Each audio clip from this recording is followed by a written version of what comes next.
everybody. Welcome back to 5-Minute Gaming News, the show that is back for another week. Today in the news, Capcom's big countdown finally reached its end. That's right, the one that everyone's been watching, and I have seen more videos about it being Resident Evil than I can possibly count, with them being like, oh, if you look at this, and you look at this, and this symbol here means Resident Evil 4. Well, it was Street Fighter 6. As I said, last night, our big reveal was a Street Fighter 6 teaser. And for the fighting game community, that is pretty big. Not as big as Ryu, but a distant second. If you're looking for real feedback, you, like all good Street Fighter fans, should be checking out the great Justin Wong for his thoughts, and for all the replies to his tweets. Justin's first tweet on it, and one that I think is very interesting, is about rollback netcode support, and how they didn't mention anything about it. And to be clear, there's no real way they could have mentioned it. It literally was a teaser.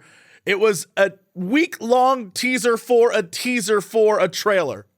So, most Street Fighter fans, what they care about is actually seeing gameplay footage. They want to know what the game's going to be like, not a cinematic of, like, dudes being buff. It's a thing that I think is very important to the community, especially after Street Fighter V really didn't live up to all the expectations they had for it. So 6 is pretty important. Oh, and really quickly, before we move on, for those of you who are like, what the hell is rollback netcode? Let me explain. There's a great article over on Game Rant about it, but if you don't want to read, I got you. One of the things you always hear hardcore fighting game fans talk about, it's frames, as in frames per second. In the world of fighting games, frames and frame data is your move speed. And a lot of the strategies and decision-making and planning that you do while playing those games is based off of those frames. So, rollback netcode deals with input delay between you pressing a button and the action happening on screen, along with any lag or online connection issues. Rollback works by making it feel like your button press to game reaction is instant. It feels more responsive, and thus, you have a better gameplay experience. It feels like all those plans you're making are paying off. Your opponent's latency doesn't matter, because on your end, the game is doing all sorts of predictions and smoothing to make the experience seem like that person's with you in the room. So you can understand why that is very important to people like Justin and other professional fighting game players to have in your game. And that's the thing they want to know about, things like that more than anything else. So having a week-long teaser to a teaser trailer doesn't really do it for them. And most people are like, okay, so let's see the game, which admittedly is the thing I think more companies should do. Just show us the game. I love a good, like, cinematic of like buff dudes, but you know, I'd rather just see gameplay footage. In other news, video games in 2022. Do you actually own them? All the way back in the before times of 2018, Mad Mind Studios released the game Agony, which, if you recall, was a game we tried to play on Scary Game Squad, but we're like, there's no way we can upload this to YouTube. It is very not safe for work. Well, it clearly wasn't nasty enough for the internet because they released an unrated version for free as a bonus for owning the original game. And so fast forward to last week, where the game straight up vanished from the Steam store and has been delinked by Steam. In a blog post on the original Agony Steam page, the dev said, as most of you know until now, if you bought Agony, you also received a copy of Agony unrated in your library. This was always our intended way to do this and did not change. As some of you are also aware, games with themes similar to ours can often face some difficulties on this platform. Unfortunately, we still don't have full knowledge on why they were delinked, and we're unable to link the games again using our own tools. So we're now in contact with Steam support to work out the solution that'll satisfy everyone. Now, I think the implication they're going for here is that it was removed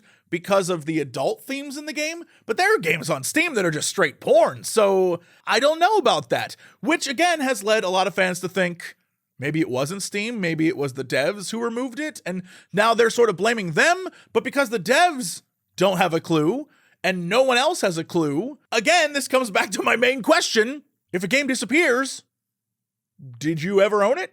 Remember years ago, 2012, 2013, when people were upset about the idea of Steam and not necessarily owning anything, and then we all just sort of agreed it was fine because of the convenience of having everything digital and stored in one location, and you could download it from one computer and another computer. We all just agreed to that, and I think we're slowly starting to see what that agreement has got us in the end, which is why I think places like GOG, if I went there right now, I'm not even gonna go look, but I'm gonna let you know, if I went there right now, I bet I could find Agony and Agony unrated.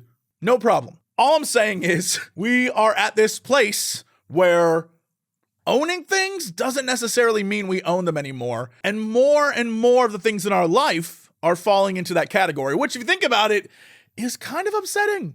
But I'll let you tell me what you think in the comments below. All right, it's time for our releases of the week. We got 3 big ones. I'm very excited. Let's jump into it. First up, tomorrow, Destiny 2: The Witch Queen launches. The newest expansion to the story that reminds me that Destiny would be a great TV show or movie. Anything where I don't have to grind light to find out what happens. On Thursday, Martha is Dead finally comes out. The horror game that every YouTuber will be playing with a thumbnail that I'm sure will look something like this. And then, on Friday, hide your mama, hide your papa, and your granny too. Elden Ring takes over the internet, and all your social feeds belong to it. Get ready to be playing it or tired of hearing about it. Speaking of things you're tired of hearing about, thank you to everyone for the support, for all the comments and all the likes and all the sharing and subscribing, all the things I'd be begging you to do. Thank you so much. Also, very big thank you to everyone over at patreon.com/Jesse Cox, especially to Abstract, Robot Tanuki, and Alice the Crazy One. Thank you again so much. That's it for me. Thank you so much, everybody. I'll see you tomorrow with another episode of 5 Minute Gaming News.